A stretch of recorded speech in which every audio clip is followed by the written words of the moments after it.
तर निवडणूक आयोगाचा शरद पवारांना मोठा धक्का बसलेला आहे। राष्ट्रवादी पक्ष आणि चिन्ह आता अजित पवारांकडे गेलंय।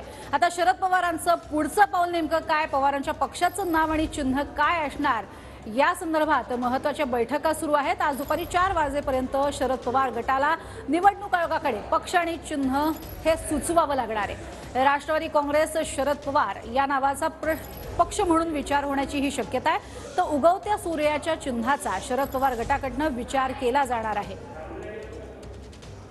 त्यामुळे शरद पवार नेमकी काय भूमिका घेतात, दुपारपर्यंत नेमकं कोणतं पक्षाचं नाव आणि चिन्ह सुचवतात हे पाहणे तितकंच महत्त्वाचं ठरणार आहे। हे सुचवणं आज दुपारी 4 पर्यंत अनिवार्य आहे, अन्यथा राज्यसभेच्या निवडणुकात अपक्ष म्हणून त्यांना घोषित केलं जाईल। विधानिक पद्धतीने फुटीर गटाला पार्टी आणि चिन्ह दिलं असलं तरी आमच्याकडे ज्या व्यक्तीने नाही तर ज्या बापाली ती पार्टी सुरू केली असा बाप माणूस आमच्या बरोबर आहे। त्यामुळे आम्हाला कुठेही टेन्शन वाटत नाही। आम्ही लढणार आणि आम्ही जिंकणार। आम्ही कोर्टात जाऊच। जखमी वाघ हा एकदम घातक असतो हे कुठेतरी फुटीर गटाने तसंच भाजपने जाणून घेतलं पाहिजे, एवढंच या ठिकाणी सांगतो। पद्धतीनं सूडबुद्धीचं राजकारण करून त्यांचा पक्ष काढून घ्यायचा, त्यांचं चिन्ह काढून घ्यायचं।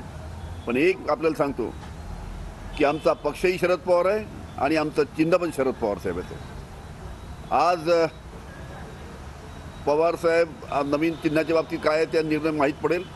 पण तुम्हाला सांगतो महाराष्ट्रामध्ये शरद पवार साहेब, उद्धवजी ठाकरे आणि राहुलजी गांधी काँग्रेसच्या माध्यमातून जे महाराष्ट्रामध्ये फिरतील तर एक वातावरण त्या निमित्तानं महाराष्ट्रामध्ये तयार होईल, अशा प्रकारची परिस्थिती आहे।